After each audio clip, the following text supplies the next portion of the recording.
قل هل يستوي الذين يعلمون والذين لا يعلمون.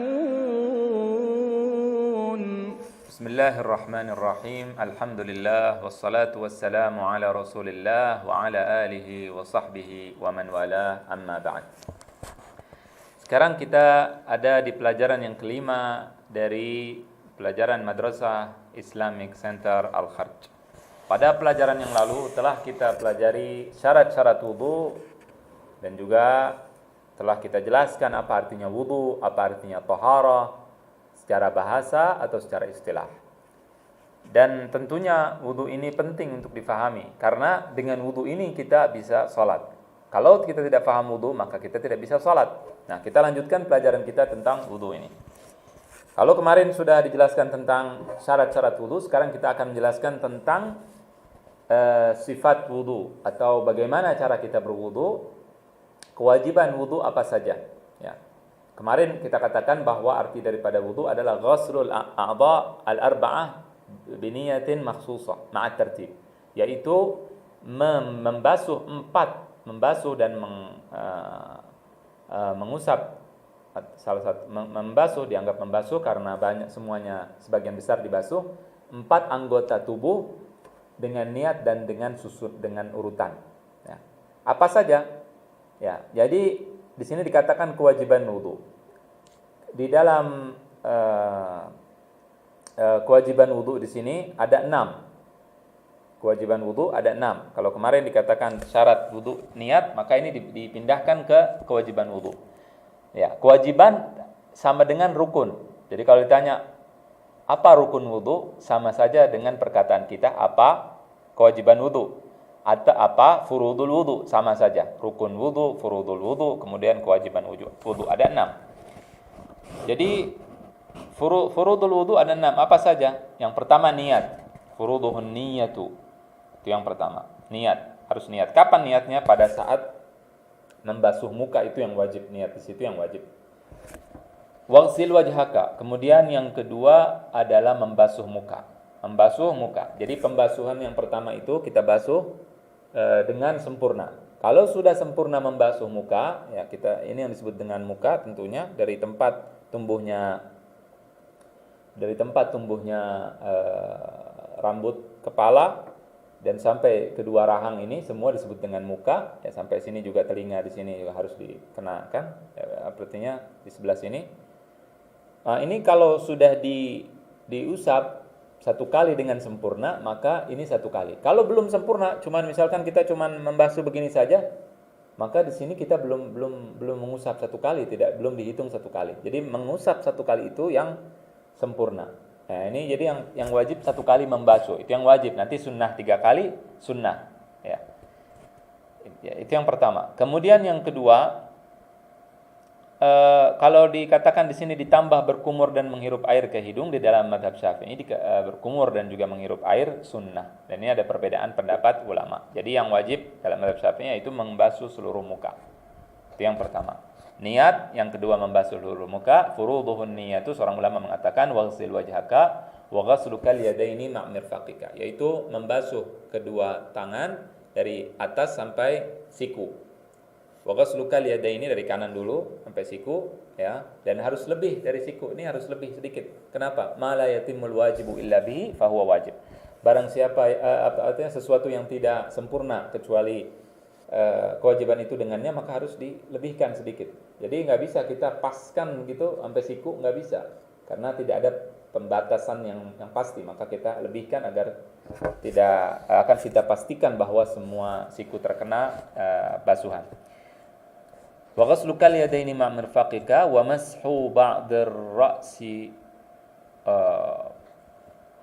mashu ba'dir ra'si, yaitu mengusap sebagian kepala. Jadi yang wajib sebagian kepala dalam mazhab Syafi'i tentunya ada perbedaan ulama.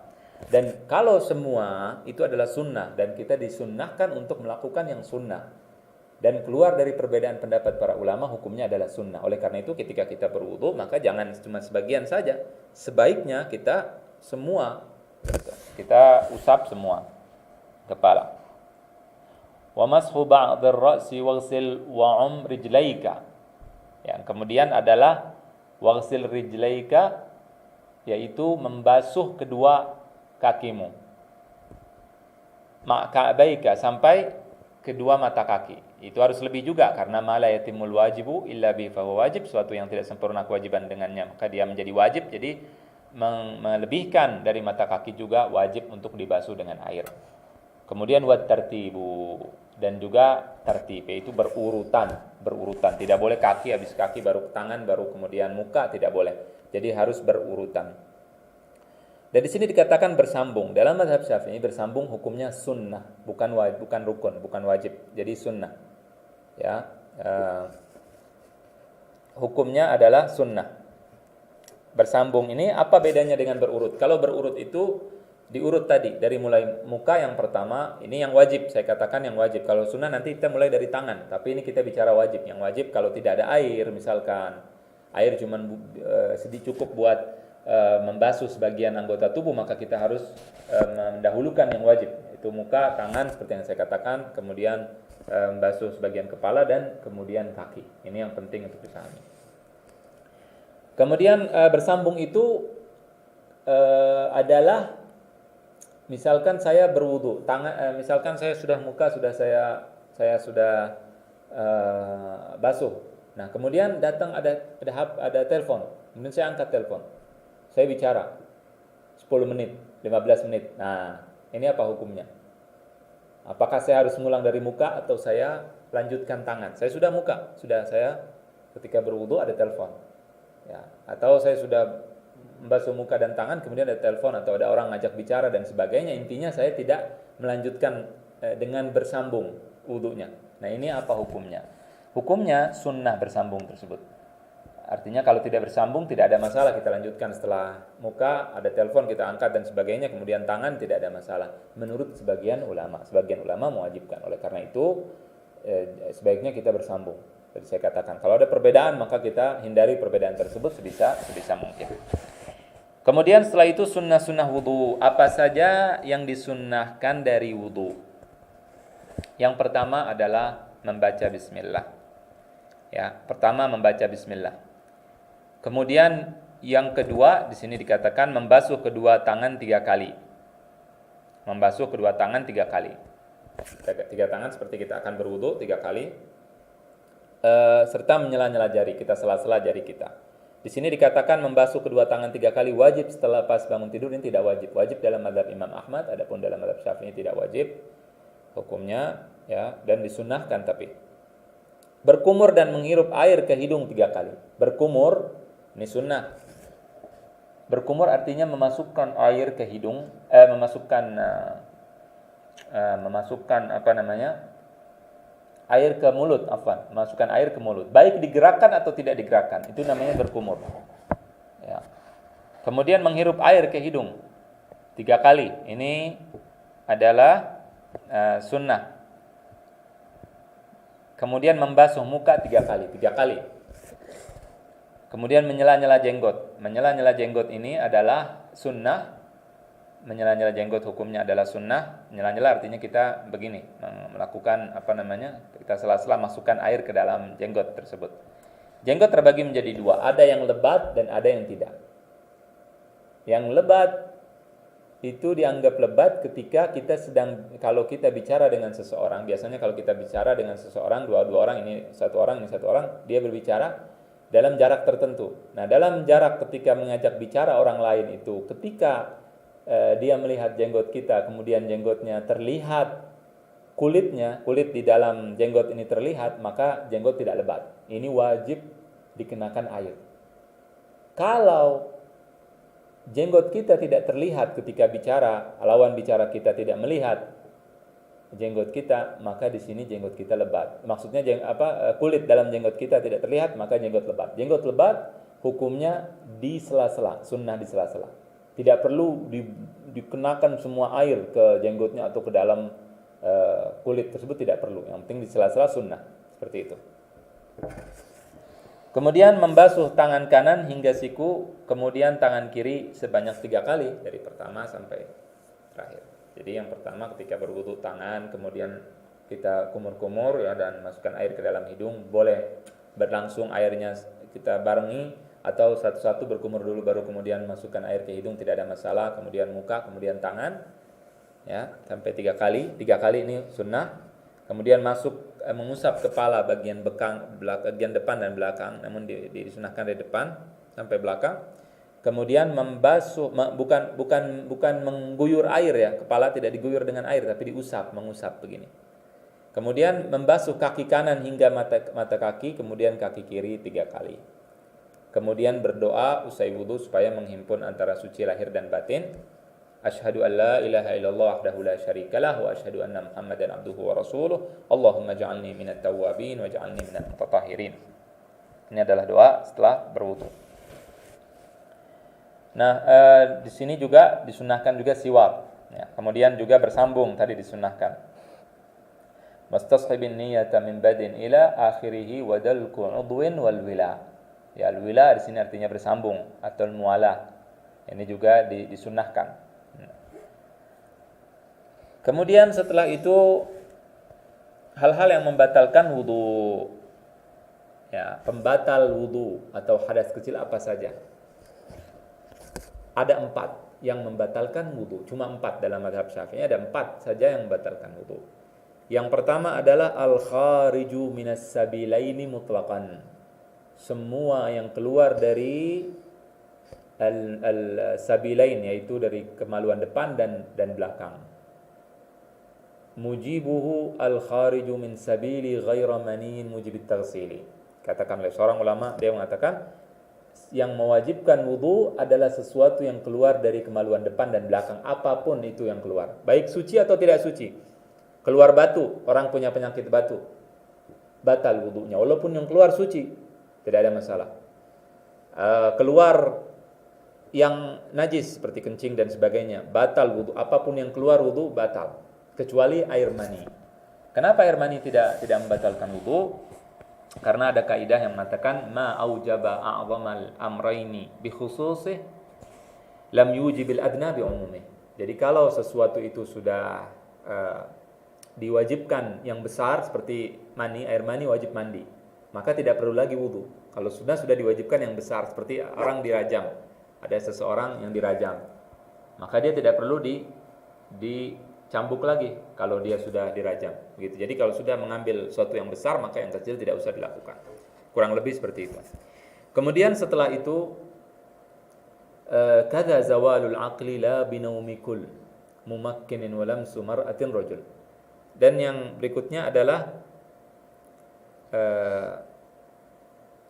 hilang akal seperti tidur, kemudian hilang kesadaran, pingsan, apapun yang menyebabkan kehilangan akal, ya termasuk tidur, kecuali tidur dalam keadaan duduk. Ya, kemaluan belakang kita tidak bergerak. Duduk dengan bersila misalkan tidak bergerak, maka di sini tidak membatalkan wudu, namun tetap disunnahkan untuk berwudu. Lebih baik berwudu. Kalau kita duduk seperti itu, walaupun duduk seperti itu tidak dikatakan tidak membatalkan, namun disunnahkan kita berwudu. Kalau kita sudah duduk seperti itu, kita ketiduran, Allahu a'lam apakah kita batal wudu atau tidak, maka sebaiknya kita berwudu.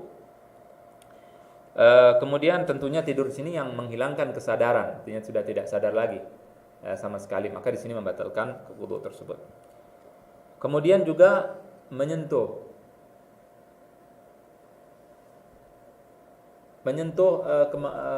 antara sesama laki-laki dengan wanita. Jadi kalau bersentuhan bukan mahramnya laki dengan wanita, maka di sini maka persentuhan kulit ini, kalau kulit yang bersentuhan maka ini membatalkan wudu dalam mazhab Syafi'i. Tentunya ada perbedaan pendapat ulama. Ya, tapi dalam mazhab Syafi'i dikatakan bahwa itu membatalkan wudu. Dalam mazhab Syafi'i dikatakan membatalkan wudu. Kemudian tentunya sentuhnya harus di kulit tanpa penghalang. Jadi kalau tersentuh di baju atau di kuku itu tidak, atau di rambut tidak membatalkan wudu. Dan yang dimaksud di sini adalah selain mahram, bukan mahram. Kalau mahram itu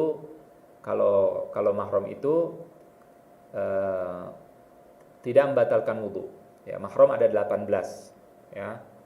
Apa saja mahram itu? Mahram itu ibu kalau kita laki-laki, maka mahram kita adalah perempuan. Kalau perempuan maka dibalik jadi laki-laki. Kalau saya katakan ibu berarti balik jadi ayah. Ya, jadi yang pertama mahram itu yang pertama adalah ibu.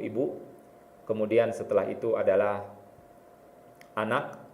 Ya, kemudian setelah itu ibu, anak, kemudian saudara perempuan kita. Ibu kita sentuh tidak ada masalah, tidak batalkan wudu. Kemudian anak kita perempuan tidak. Kemudian juga saudara kita tidak. Kemudian juga diantaranya adalah yang termasuk mahram adalah paman kita, perempuan bibi kita, ya bibi dari ibu atau bibi dari paman, bibi dari ayah, itu juga tidak membatalkan wudu. Ya, kemudian juga keponakan perempuan kita dari saudara laki-laki atau dari keponakan perempuan dari saudara perempuan, ponakan kita tidak membatalkan wudu. Nah, yang 7 ini juga itu kandung ya, atau punya hubungan darah dengan kita. Dan ada lagi orang yang berhubungan dengan kita dengan susu. Dari 7 yang tadi saya sebutkan tadi dikali 2. Ya, jadi sama. Jadi ibu susu kita, anak susu kita, yaitu anak susu yaitu istri saya menyusui anak orang lain, maka disebut dengan anak susu. Itu mahram juga. Ya, itu dikali 2 itu. Jadi 14. Kemudian setelah itu mertua kita. Ya. Ummuz zaujah, mertua perempuan kita. Kemudian anak istri. Jadi mertua ibu istri kita yang kandung, tapi ya kandung, kemudian anak istri kita yang kandung, anak istri kita, maka itu tidak membatalkan wudu. Jadi kalau saya menikah dengan seorang wanita yang sudah punya anak perempuan, dia punya anak perempuan, kalau saya sudah berhubungan dengan ibunya, maka anaknya tidak batal wudu. Kemudian juga kemudian istri ayah kita. Jadi bukan ibu kita asli, tapi ibu tiri. Ayah kita nikah dengan orang lain, itu juga tidak membatalkan wudu. Atau menantu kita perempuan, karena saya laki-laki maka menantu perempuan saya tidak batal wudu karena menikah dengan anak saya. Itu adalah mahram. Kalau bersentuhan dengan mereka tidak membatalkan wudu. Adapun selain mereka maka membatalkan wudu. Termasuk juga suami dengan istri membatalkan wudu kalau bersentuhan tanpa penghalang. Tentunya ada perbedaan pendapat ulama di sini. Saya jelaskan. Kemudian menyentuh kemaluan tanpa penghalang.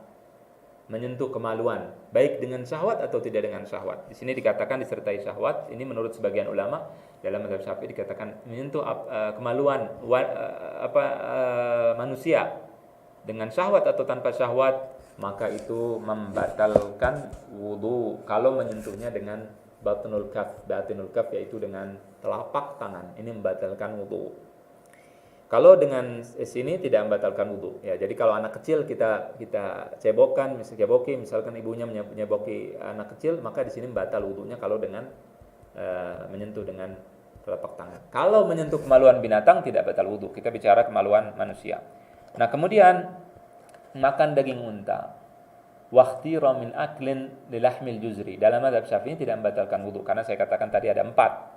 Ya, sesuatu yang keluar dari kemaluan depan dan belakang, kemudian tidur kehilangan kesadaran, kehilangan akal, kemudian menyentuh kemaluan dengan telapak tangan atau bersentuhan kulit laki dengan wanita yang sudah balik, bersentuhan kulit yang sudah balik atau belum balik tapi sudah disukai oleh lawan jenis. Jadi anak kecil yang sudah disukai oleh lawan jenisnya, sudah dikatakan anak ini cantik kalau perempuan atau anak itu tampan kalau laki-laki, maka di sini sudah batal wudu. Maka ini membatalkan wudu 4 hal ini. Cuma 4. Cuma sebagian ulama seperti Imam Nawawi, dalam mazhab Syafi'i ada Imam Nawawi mengatakan juga, menambahkan bahwa makan daging unta membatalkan wudu. Ya. Nah, kalau kita makan daging unta maka disunnahkan sebaiknya kita berwudu setelah makan daging unta. Mudah-mudahan jelas ya dan bermanfaat.